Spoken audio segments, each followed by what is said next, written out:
ETF index mutual funds నేర్చుకుని stock మార్కెట్లో రాణించాలనుకుంటున్నారా? వెంటనే ఈ నెంబర్కి కాల్ చేయండి. హాయ్ అండి, అందరికీ నమస్కారం. నేను మీ వేణుగోపాల్ రెడ్డి. సంయుక్తంగా విద్యార్థులకు అవసరమైనటువంటి అనేక వీడియోస్ మనం చేస్తూ ఉన్నాం.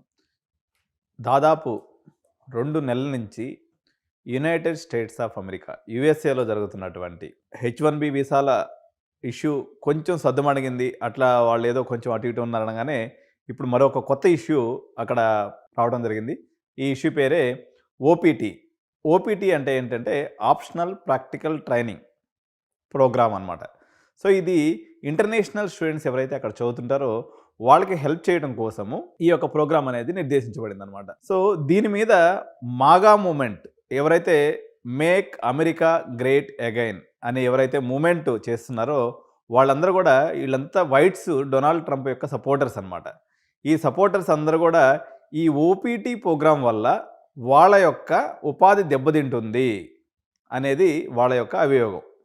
సో ఈ ఓపీటీని లేకుండా చేయాలని వాళ్ళు పెద్ద ఎత్తున నినాదాలు చేస్తూ ఉన్నారు.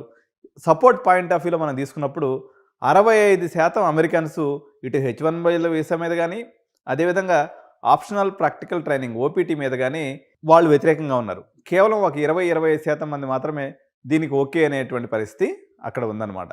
అసలు ఈ ఓపీటీ అంటే ఏంటి అని మనం చూసినప్పుడు మన పిల్లలందరూ కూడా అక్కడ ఎంఎస్ చేయడానికి వెళ్తుంటారు. ప్రధానంగా మన పిల్లలు ఎక్కువగా వెళ్ళేటువంటి కోర్సెస్ ఏదైతే ఉన్నాయో ఇవి మనకి కంప్యూటర్ సైన్స్ కోర్సుల్లో వీళ్ళు ఎక్కువ మంది పిల్లలు వెళ్తూ ఉంటారు అనమాట. వెళ్ళినటువంటి వాళ్ళు కోర్స్ అయిపోయిన తర్వాత వాళ్ళ యొక్క రిలవెన్స్ ఫీల్డ్లో ఎక్స్పీరియన్స్ పొందడం కోసము 1 year పాటు వీళ్ళకి అక్కడ వర్క్ చేసుకునే దానికి పర్మిట్ అనేది ఉంటుందన్నమాట. సో ఎవరైతే స్టెమ్ కోర్సెస్ చదువుతారో సైన్స్, టెక్నాలజీ, ఇంజనీరింగ్, మ్యాథ్స్ ఎవరైతే చదువుతారో వీళ్ళకి ఈ యొక్క ప్రోగ్రామ్ని మరో 24 months ఎక్స్టెండ్ చేసుకునేటువంటి అవకాశం కూడా ఉందన్నమాట. ఎవరైతే ఈ యొక్క ఓపీటీలో ఉంటారో వీళ్ళ యొక్క కన్వర్షన్ రేటు H1B వీసా పొందేదానికి మరింత వీళ్ళకి ఎక్కువ అవకాశం ఉంటుంది. సో ఈ ఓపీటీని H1B వీసా యొక్క గేట్వేగా మనం చెప్పవచ్చు. సో ఎవరైతే విద్యార్థి అక్కడికి వెళ్తాడో ఫస్ట్ ఈయన F1 వీసా మీద వెళ్తాడండి. F1 వీసా మీద దగ్గర నుంచి అది ఓపీటీగా మారుతుంది. ఓపీటీగా ఉన్నప్పుడు కూడా ఈయన F1 వీసా మీద ఉన్నట్టే. అక్కడి నుంచి అది మళ్ళీ తర్వాత పర్మనెంట్ ఎంప్లాయ్మెంట్ కింద పోయేసి H1B వీసాగా మారుతుంది. ఈ విధానంలో ప్రధానంగా లబ్ధిదారులు ఎవరు అంటే పర్టికులర్గా ఇండియన్ స్టూడెంట్స్ అండి. ఎందుకంటే 4 లక్షల మంది మన పిల్లలు వెళ్తే ఇంచుమించు 1,00,000 మంది మన పిల్లలు ఓపీటీకి అప్లై చేశారనమాట. సో ఓపీటీకి అప్లై చేసే కమ్యూనిటీలు ప్రధానంగా ఇండియన్ కమ్యూనిటీ, దాని తర్వాత చైనా, దాని తర్వాత కెనడా, బ్రెజిల్ ఈ దేశాల నుంచి వచ్చినటువంటి విద్యార్థులంతా కూడా ఈ యొక్క ఓపీటీ ప్రోగ్రామ్కి పర్టికులర్గా అప్లై చేసుకుంటూ ఉంటారు. తద్వారా వాళ్ళు H1B తీసుకొని అక్కడ సెటిల్ అవ్వడానికి ప్రయత్నం చేస్తూ ఉంటారు అనమాట. సో ఇప్పుడు మనకు 2 రకాలుగా దీంట్లో ఏ చిన్న చేంజెస్ చేసినా అంటే ఈ ఓపీటీ యొక్క డ్యూరేషన్ తగ్గిస్తారని చెప్తున్నారు. మేబీ అది ఉన్నటువంటి 3 years కాస్త ఓన్లీ 1 year మాత్రమే చెప్పొచ్చు. ఒబామా పీరియడ్లో ఇది ఇప్పుడు వచ్చేసి 36 months ఏదైతే ఉందో 29 months ఉండింది. సో అనదర్ 7 months అప్పుడు పెంచడం జరిగింది. సో ఇప్పుడు మళ్ళీ పాత విధానానికి వెళ్తారా లేదా కేవలం 1 సంవత్సరానికే పరిమితం చేస్తారా?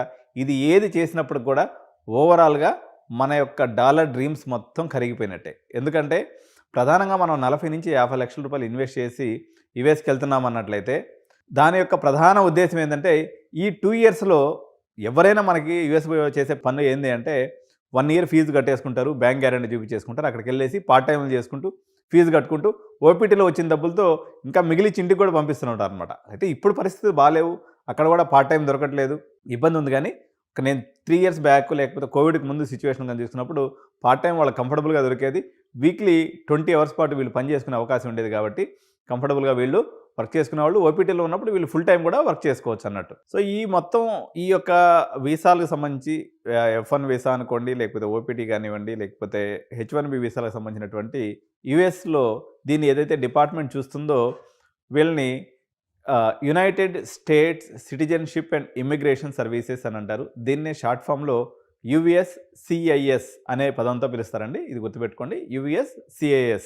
సో ఇది ఒక డెఫినేషన్ ఇస్తుందన్నమాట. అంటే ఎవరికి ఏ విధానాలు ఉండాలనేది, ఏ రకంగా ఇంటర్నేషనల్ విద్యార్థులకి ఎటువంటి వీసాలు ఇవ్వాలి, లేకపోతే వాళ్ళ వర్క్ పర్మిట్స్ ఎన్ని రోజులు ఉండాలి, ఇవన్నీ కూడా డిఫైన్ చేసేది ఈ యొక్క UCICS అనేటువంటి వ్యవస్థ అనమాట. సో మీ అందరికీ తెలిసిందే, ఎవరైతే ఫుల్ టైంలో అక్కడ ఎంఎస్కి వెళ్తారో వీళ్ళకనేది ఈ ఓపీటీ అనేది అందుబాటులోకి వచ్చేస్తుంది.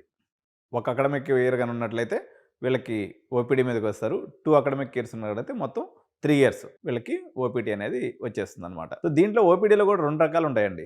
ప్రీ కంప్లీషన్ ఓపీడీ అంటే మనము ఎప్పుడైతే కోర్స్ జాయిన్ అవుతామో ఒక 2 ఇయర్స్ గాని అక్కడ ఉంటామనుకోండి. ఈ 2 ఇయర్స్‌లో వాళ్ళు 20 అవర్స్ పర్ వీక్ ఏదైతే చేస్తారో దీన్ని ప్రీ కంప్లీషన్ ఓపీడీ అంటారు. సో ఎవరైతే కోర్స్ కంప్లీట్ అయిపోయిన తర్వాత ఫుల్ టైమ్ వాళ్ళకి సంబంధించినటువంటి వర్క్‌లో ఉంటారో దాన్ని పోస్ట్ కంప్లీషన్ ఓపీడీ అని దీన్ని ఈ రకంగా పిలుస్తూ ఉంటారు. సో మొత్తం యూఎస్‌లో ఉన్నటువంటి ఓపీటీ స్టూడెంట్స్‌లో ఇండియన్ స్టూడెంట్స్ యొక్క బేసు 30% వరకు ఉంటుందండి. అప్రాక్సిమేట్‌గా ఎనీ పాయింట్ ఆఫ్ టైమ్ 1,00,000 మంది మన విద్యార్థులు ఈ ఓపీటీలో ఉంటారు కాబట్టి ఈ ఓపీటీని రద్దు చేయాలని, ఓపీటీని 1 ఇయర్ కుదించాలని చెప్పేసి ఏదైతే మాగా మూవ్‌మెంట్ వాళ్ళు చేస్తున్నారో ఇది భారతీయ విద్యార్థులు దీనివల్ల చాలా ఇంపాక్ట్ అయ్యే అవకాశం ఉంది. ఇప్పుడు ఇలాంటి డెసిషను కెనడా దేశం కూడా ఒకటి తీసుకొని వచ్చింది. ఏదైతే వాళ్ళకి పీఆర్ పర్మనెంట్ రెసిడెన్సీకి ఏదైతే అవసరమైనటువంటి ఎంప్లాయబిలిటీ పాయింట్స్ ఉన్నాయో వాటిని వెత్తేసిందనమాట. ఎందుకంటే అక్కడ ఎవరైతే జస్టిన్ ట్రూడో సర్కార్ ఉందో వాళ్ళకి నెక్స్ట్ ఇయర్ సెప్టెంబర్లో వాళ్ళకి ఎలక్షన్స్ ఉన్నాయి. ఆ ఎలక్షన్స్‌ని బేస్ చేసుకొని ఈ యొక్క దాన్ని వాళ్ళకి వచ్చేటువంటి పర్మనెంట్ రెసిడెన్సీకి వచ్చేటువంటి పాయింట్స్ ఏదైతే ఉన్నాయో ఆ పాయింట్స్‌లో మెజారిటీ ఆఫ్ ది పాయింట్స్ వాళ్ళ ఎంప్లాయ్‌మెంట్ నుంచి వస్తాయన్నమాట. ఆ పాయింట్స్‌ని కన్సిడర్ చేయమని చెప్పేసి ఆయన ఈ మధ్య ఒక జీవో జారీ చేశాడు. దాని మీద మనం నెక్స్ట్ వీడియోలో కూడా చర్చిద్దాం. సో ఒక రకమైనటువంటి అన్సర్టనిటీ ఏర్పడిపోయింది. భారతీయులకి ఎక్కడ పోయినా కూడా అనేక రకాలైనటువంటి ఇష్యూస్ వస్తూ ఉన్నాయి. అక్కడ ఉన్నటువంటి ఎగ్జిస్టింగ్ గ్రీన్ కార్డ్ హోల్డర్స్‌ని కూడా మళ్ళీ మొత్తం రివ్యూ చేస్తామని ఇంకో పక్క గవర్నమెంట్ చెప్తూ ఉంది. అంటే మీరు చేసినటువంటి అప్లికేషన్స్ ఏదైతే పాత దాంట్లో ఏదైనా మిస్టేక్స్ ఉన్నప్పుడు కూడా దాన్ని కూడా ఇప్పుడు తిరగదోడి మళ్ళీ మీ గ్రీన్ కార్డ్‌ని కూడా క్యాన్సిల్ చేస్తామని చెప్తున్నారు. H1B వీసా నిబంధనల్ని కఠినతరం చేస్తామని చెప్తున్నారు. H4 ఏదైతే డిపెండెన్స్ వీసాలు ఉన్నాయో దాని మీద కూడా చాలా కఠినమైనటువంటి నిబంధనలు విధిస్తామని చెప్తున్నారు. ఇంకోటి ఏంటంటే పార్ట్ టైమ్ పాయింట్ ఆఫ్ వ్యూలో కూడా ఏదైతే మనం యూనివర్సిటీ జనరల్గా మనం అక్కడికి వెళ్ళేటువంటి విద్యార్థులకు ఏం పర్మిషన్ ఉంటుందంటే వితిన్ ద యూనివర్సిటీలో వర్క్ చేసుకునే పర్మిషన్ ఉంటుంది అనమాట. కానీ మన వాళ్ళు చూసి చూడనట్టుగా బయటికి పోయి అదే ఇది పనులు చేసుకుని కొంచెం సంపాదించుకుంటూ ఉంటారు. ఇప్పుడు ఆ అవకాశం కూడా లేకుండా పోయే పరిస్థితి వచ్చేసింది. ఓన్లీ ఏమాత్రం చిన్న తేడా జరిగినా మీరు అక్కడ హోమ్‌ల్యాండ్ సెక్యూరిటీ ఎవరైతే ఉంటారో వాళ్ళు మిమ్మల్ని నిర్బంధించి ఎయిదర్ డిపోర్టింగ్ అన్నా చేస్తున్నారు, లేకపోతే కేసులైనా పెట్టేటువంటి అవకాశం ఉంది. కాబట్టి మనం ఒకసారి పునరాలోచించుకోవాలి. మనకి నెక్స్ట్ ఆల్టర్నేటివ్స్‌గా ఏమున్నాయి? మనకు ఉన్నటువంటి యూరోప్ అనుకోండి, లేకపోతే ఇతర కంట్రీస్ ఎక్కడెక్కడైతే అవకాశం ఉందో, సో ఆ అవకాశాలన్నింటిని కూడా ఎక్స్‌ప్లోర్ చేయాల్సినటువంటి సందర్భం వచ్చింది. ఇప్పుడు నేనైతే చెప్తున్నా యాక్చువల్‌గా మేము ఈ కొంచెం అంటే అంత యూఎస్ అంత పెద్ద మార్కెట్ కాకపోయినా దుబాయ్ మార్కెట్ కూడా ఒక రకంగా ఎంప్లాయ్‌మెంట్ పరంగా మనకి ఒక ప్రామిసింగ్ అమౌంట్ అనేది అక్కడ వస్తుంది. దాదాపు ఇంటర్నేషనల్ యూనివర్సిటీస్ అన్నీ కూడా అక్కడ ఉన్నాయి కాబట్టి దుబాయ్ మార్కెట్‌ని కూడా మీరందరూ కూడా ఎక్స్‌ప్లోర్ చేయండి. సో యూకేలో సిట్యుయేషన్ ఉంది. కానీ యూకే యొక్క కాస్ట్ అనేది చాలా ఎక్కువ ఉంది. మనకి ఏదైతే పోస్ట్ కంప్లీషన్ ఆఫ్ అయిపోయిన తర్వాత స్టడీ అయిపోయిన తర్వాత జాబ్ మార్కెట్ అనేది బాగా డల్‌గా ఉందట. సో ఆస్ట్రేలియా, కెనడాల పరిస్థితి అయితే మనం వద్దనే రకంగానే వాళ్ళ పరిస్థితి ఉంది. అక్కడ వాళ్ళకి ఏంటంటే హౌసింగ్ క్రంచ్ వచ్చేసిందనమాట. ఈ మైగ్రెంట్స్ అంతా రావడం వల్ల వాళ్ళకు ఉండడానికి ఇల్లు లేకుండా పోయినటువంటి పరిస్థితి వచ్చేసింది అక్కడ. అదేవిధంగా రెంట్స్ అనేవి కూడా చాలా కాస్ట్లీ అయిపోవడం వల్ల ఈ యొక్క మైగ్రేషన్‌ని కుదించాలి అని చెప్పేసి ప్రభుత్వం సూత్రప్రాయంగా నిర్ణయం తీసుకొని దానికి అనుగుణంగా ఒక్కొక్క జీవోని అక్కడ తయారు చేస్తూ వస్తుందన్నమాట. Thank you so much. By by.